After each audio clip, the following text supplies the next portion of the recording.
आपके mutual fund portfolio में 20 से 30 लाख रुपए फंड वैल्यू काफ़ी बड़ा है और बिना आपके कोई परमिशन के आपके म्यूचुअल फंड अमाउंट वहाँ पे रिडीम कर दिया जाए, यूनिट रिडीम कर दिया जाए, तो आपको कैसा फील होगा।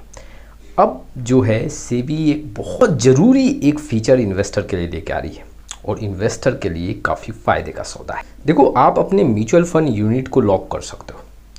जैसे बैंक में लॉकर की तरह होता है, आप लॉकर लॉक कर देते हो, वैसे ही आप अपने म्यूचुअल फंड को लॉक कर सकते हो।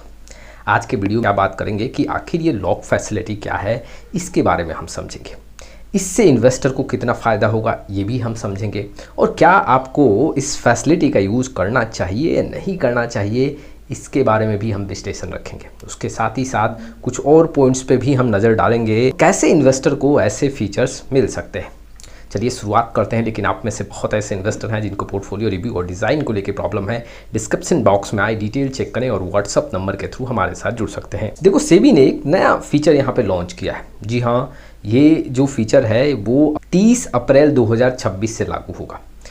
अब आप अपने म्यूचुअल फंड यूनिट को लॉक कर सकते हो। म्यूचुअल फंड यूनिट को लॉक करना इट मीन्स कि ना ही कोई आपका म्यूचुअल फंड रिडीम कर सकता है, ना ही आपका म्यूचुअल फंड यूनिट ट्रांसफ़र हो सकता है, और ना ही आपके म्यूचुअल फंड यूनिट स्विच किया जा सकता है। तभी रिडीम हो सकता है, तभी स्विच हो सकता है या ट्रांसफ़र हो सकता है जब तक आप इसको अनलॉक ना करें। अगर आप अपने म्यूचुअल फंड यूनिट को लॉक कर देते हो, इस फीचर का आप यूज़ करते हो, तो कोई भी आपके म्यूचुअल फंड यूनिट को रिडीम नहीं कर सकता, ना ही स्विच कर सकता है और ना ही ट्रांसफ़र कर सकता है। इसके द्वारा जो ये फैसिलिटी लाया गया है, ये फैसिलिटी जो है वो एक डेबिट फ्रीज फैसिलिटी है। जी हाँ, वॉलंटरी डेबिट फ्रीज फैसिलिटी। इसमें जो है आपका म्यूचुअल फंड यूनिट लॉक हो जाएगा। एग्जाम्पल के तौर पे देखो, अगर आपके पोर्टफोलियो में 20 लाख का एक फंड वैल्यू है, तो आप अगर डेबिट फ्रीज का यहाँ पे ऑन कर देते हो सिक्योरिटी, तो कोई भी आपके यूनिट में रिडम्पशन नहीं होगा। कोई भी यूनिट में आपका यहाँ पे ना ही एसटीपी हो पाएगा,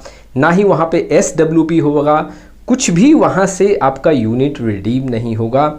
इट मीन्स कि आपका पूरा कंट्रोल आपके म्यूचुअल फंड में होगा। देखो, आज के डेट में देखें तो बहुत ऐसे फ्रॉड होते हैं। जी हाँ, डिजिटल फ्रॉड, ओटीपी को लेके स्कैम होता है, और कई बार देखने को मिलता है कि म्यूचुअल फंड इन्वेस्टर का जो जमा पूंजी है वो कहीं और ट्रांसफ़र हो जाता है, कोई और विड्रॉ कर लेता है, और वैसे में काफ़ी ज़्यादा नुकसान म्यूचुअल फंड इन्वेस्टर को होता है।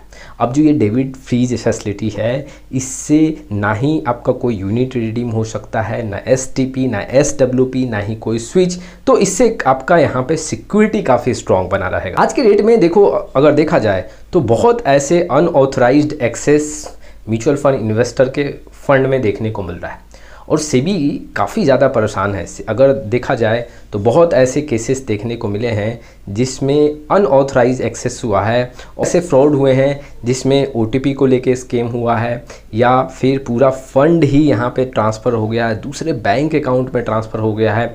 तो ऐसे स्कैम से बचने के लिए सेबी ने अब यहाँ पे डेबिट फ्रीज का ऑप्शन लेके आई है, जिसमें आपका पूरा यहाँ पे अमाउंट फ्रीज हो जाएगा और कोई चाह के भी आपका पैसा नहीं निकाल सकता। आप भी अगर चाहोगे तो पैसा नहीं निकाल सकते हो जब तक जो है आपका जो ये डेबिट फ्रीज फैसिलिटी है वो अनलॉक ना हो। अब इससे देखो, एक तो डिजिटल सिक्योरिटी देखने को मिलेगा, इन्वेस्टर का प्रोटेक्शन देखने को मिलेगा, और जो फ्रॉड हो रहा है वो यहाँ पे बंद हो जाएगा। तो ये लॉन्ग टाइम के लिए इन्वेस्टर के लिए फ़ायदे का सौदा है। अब इसको एक्टिव कैसे कर सकते हैं? देखो, 30 अप्रैल 2026 के बाद, जी हाँ, बहुत ऐसे ऐप हैं जहाँ पे आपको इसका ऑप्शन देखने को मिलेगा कि कैम्स हो गया, कैफीन हो गया, आप एमएफ सेंट्रल के प्लेटफॉर्म पे डेबिट फ्रीज कर सकते हो। और ये जो है अप्रैल 2026 के बाद आपको ये फीचर्स आता हुआ देखने को मिलेगा।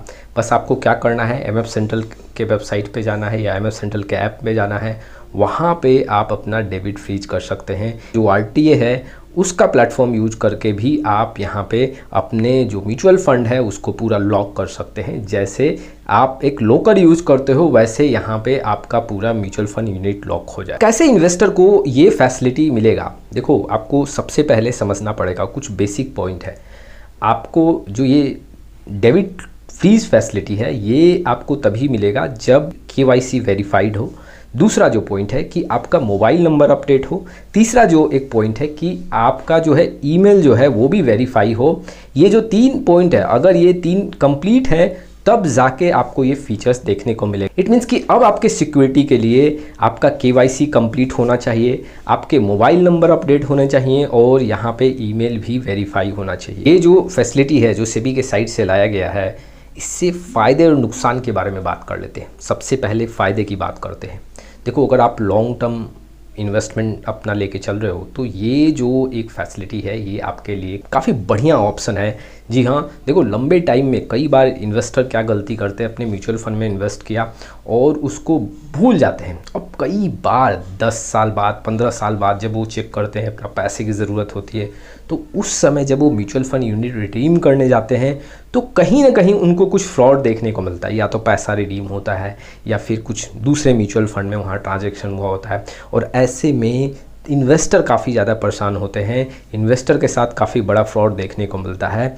अब देखो, अगर यहाँ पे आपने जो डेबिट फ्रीज का ऑप्शन सेलेक्ट कर लिया तो ऐसे प्रॉब्लम से आप काफ़ी ज़्यादा बचोगे, आपका फंड काफ़ी सिक्योर होगा, पीस ऑफ माइंड देखने को मिलेगा और जो एक आपका डर है वो पूरा ख़त्म हो जाएगा। जी हाँ, कई बार ऐसा होता है कि आपको बहुत फ्रिक्वेंटली अपने म्यूचुअल फंड को ट्रैक करना पड़ता है, कहीं कुछ रिडम्पशन तो नहीं हुआ, कोई ट्रांजेक्शन तो नहीं हुआ है, तो ऐसे में आप यहाँ पर काफ़ी सिक्योर रहोगे।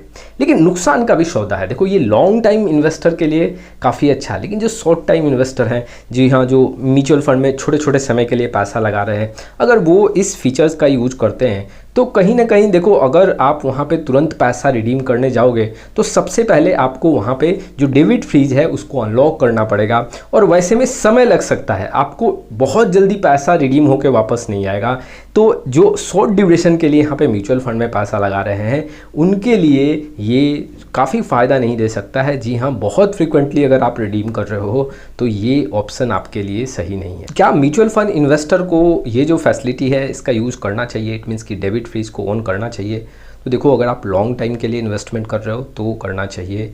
अगर आप SIP कर रहे हो, आपको पैसे की ज़रूरत नहीं है आने वाले 5 साल 10 साल में, तो आप यहाँ पे ऑन कर सकते हो। लेकिन अगर आप शॉर्ट टाइम के लिए, जी हाँ, ट्रेडिंग करते हो म्यूचुअल फंड में, यहाँ पे छोटे छोटे समय में पैसे की ज़रूरत पड़ सकती है, तब आप इस फैसिलिटी को यूज़ ना करें, आप यहाँ पे डेबिट फ्रीज को ऑन ना करें। अब देखो, ये जो ऑप्शन है ये वाकई में इन्वेस्टर के सिक्योरिटी के लिए काफ़ी अच्छा है, लेकिन आने वाले समय में इसके लूप होल्स का पता चलेगा कि एग्जैक्टली इससे नुकसान क्या हो रहा है और आने वाले समय में कुछ अगर फ्रॉड होता है तो हो सकता है कुछ नया यहाँ पे टेक्निक लेके आए, जी हाँ, कुछ नए फ्रॉड देखने को मिले। तो आगे जाके, जी हाँ, फ्यूचर में अगर मान लो 1 साल 2 साल के बाद अगर हम इस फैसिलिटी का यूज़ करते हैं तो कुछ लूप होल्स निकल के आएगा और तब समझेंगे कि वाकई में इन्वेस्टर के लिए कितना बेनिफिट हो सकता है। हालांकि अभी अगर देखें तो ये काफ़ी अच्छा है। जी हाँ, इन्वेस्टर काफ़ी अपने फंड को सिक्योर करेंगे इस फैसिलिटी से। आपका क्या राय है इस वीडियो को लेके? कमेंट बॉक्स में जरूर आए। फिर मिलेंगे एक नए वीडियो के साथ, तब तक के लिए जय हिंद, जय भारत।